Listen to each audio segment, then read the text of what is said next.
Okay, so you want to run a pub, not a chain bar, a proper one. The hand pumps, the regulars, the fire in the corner, your name over the door. You picture the good part immediately. A busy Friday, full tills, the whole room singing. Here is what is not on the chalkboard. In the traditional model, you will not own this pub.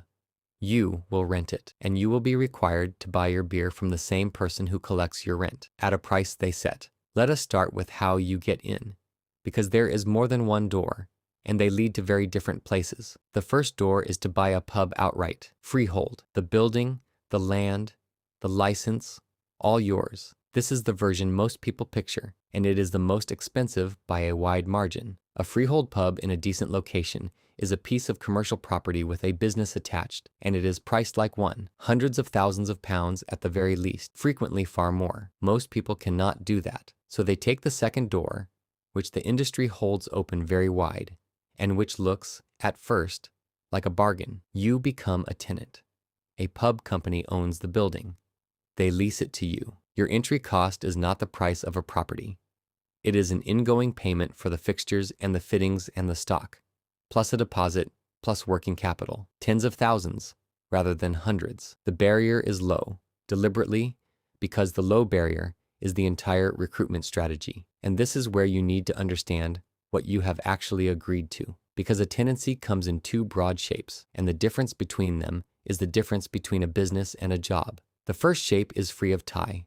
You pay rent, and then you buy your beer from whoever you like, at the best price you can find, exactly as any normal business buys its stock. The second shape is tied, and the tie is the thing this entire video is about. Under a tie, you pay rent to the pub company, and you are also contractually required to buy your beer and often your cider, your soft drinks, sometimes everything, from that same pub company, or from a supplier they nominate. You cannot shop around. You cannot take the cheaper offer from the brewery down the road. The tie decides, and the tie's prices are frequently well above what a free trader 2 streets away is paying for the identical barrel. So before we go any further, let us follow a single pint, because the pint is where you find out what the tie actually costs. A pint sells across the bar for, let us say, £5. The first slice, before anything else, belongs to the government. Beer duty and VAT together take a substantial part of that £5 straight off the top, and the person who pours the pint never sees it. The second slice is the beer itself, and here is where the tie bites. A tied tenant commonly pays significantly more for the same keg than a free house does. The difference can be tens of pounds on a single barrel, and a barrel is a fixed number of pints, so that difference lands on every glass you pour all year. The third slice is rent, and a tied rent is not a normal rent. In principle, the rent is meant to be lower, precisely because the pub company is making its money on the beer instead. In practice, the tenant is very often paying a rent and an inflated beer price at the same time. And the argument over whether that balance is fair is what an entire piece of legislation now exists to referee. Then the ordinary costs, staff, energy, and a pub is a building full of cellars, cooling, and kitchens. So the energy bill is not small, and in recent years it has been brutal. Cleaning, cellar management, line cleaning, waste, breakages, insurance, repairs. Take that £5 pint, subtract the duty and the VAT, subtract the beer at the tied price, subtract the rent, the staff, the energy, and everything attached. What is left for the person behind the bar is very often a matter of pennies. The pub can be full, the tills can be ringing, the room can be singing on a Friday night, and the person who owns that scene in the tied model can be running as hard as they possibly can simply to stand still, because most of that £5 was spoken for before the glass was ever filled. So the obvious question is, why would anyone agree to the tie at all? And the honest answer is that the tie is sold as a partnership, and sometimes it genuinely is one. The pub company, in exchange for the tie, is supposed to take on the building, the big repairs, the roof, the structure, the things a freeholder would have to fund themselves. The tenant gets a much lower entry cost, and a landlord who, in theory, has skin in the game. For some tenants, in some pubs, that trade works. A low barrier to entry is a real thing, and not everyone has hundreds of thousands of pounds to buy a freehold. But you must see the trade clearly.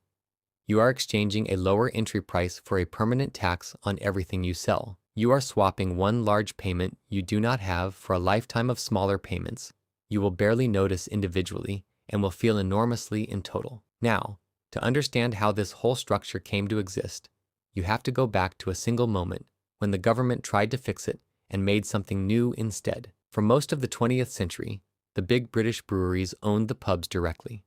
They brewed the beer, and they owned the taps it flowed through, tens of thousands of them. Brewer, landlord, and supplier were the same company, all the way down. By the late 1980s, this was seen as a stranglehold on competition. So in 1989, the government introduced what became known as the beer orders, which limited how many pubs a single brewer could own and tie. The intention was to free the trade. What actually happened was more interesting, and it is the reason this industry looks the way it does today.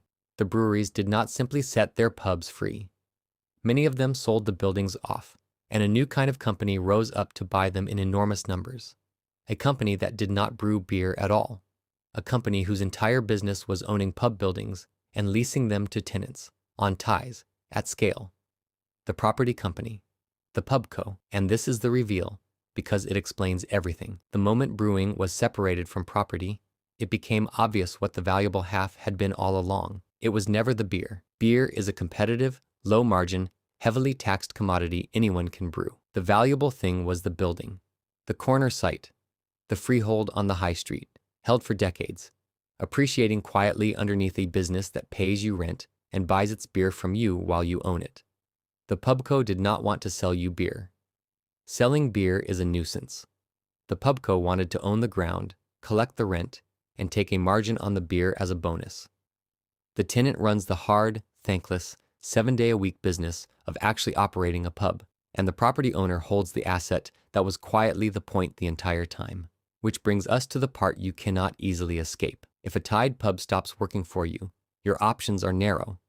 You can try to renegotiate, but you are negotiating with the party that holds the lease, sets the beer price, and owns the roof over your head. In recent years, a statutory pubs code and an adjudicator have existed to give some tied tenants the right to request a rent-only deal, free of the tie, but the process is contested, slow, and the subject of continuous argument, and the balance of power still sits with the party that owns the building. And underneath all of it, the freehold keeps doing the one thing it was always there to do. It appreciates, not for you. You do not own it. You improved it. You built the trade. You kept the cellar. You brought the regulars in. And the value of the site that your work supported accrues to the company that owns the site. You poured the pints. They own the taps. And they own the building the taps were bolted to. So let us close it out. The optimistic version, you take a free of tie lease, or you buy a freehold you can afford in a community that actually wants a pub and will use it. You run a tight cellar, a real kitchen, a room people want to be in on a wet Tuesday and not just a busy Saturday. Your suppliers are your own choice. Your margins are yours to keep, and the building underneath you, if you own it, appreciates in your name rather than someone else's. It is punishingly hard work, and it can be a real business.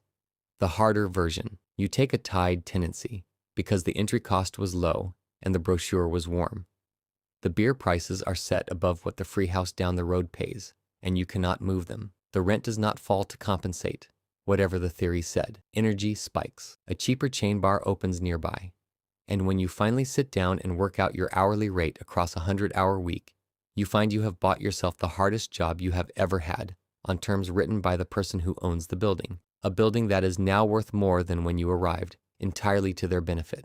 So if you do decide to run a pub, understand what you are actually taking on. You may not be buying a business. In the tied model, you are renting a building from a company and then buying your stock from that same company at prices they set, while they hold the asset that was the real prize all along. You pour the pints, you keep the pennies, and the value pools quietly in the freehold, in someone else's name, whether the room is singing or empty.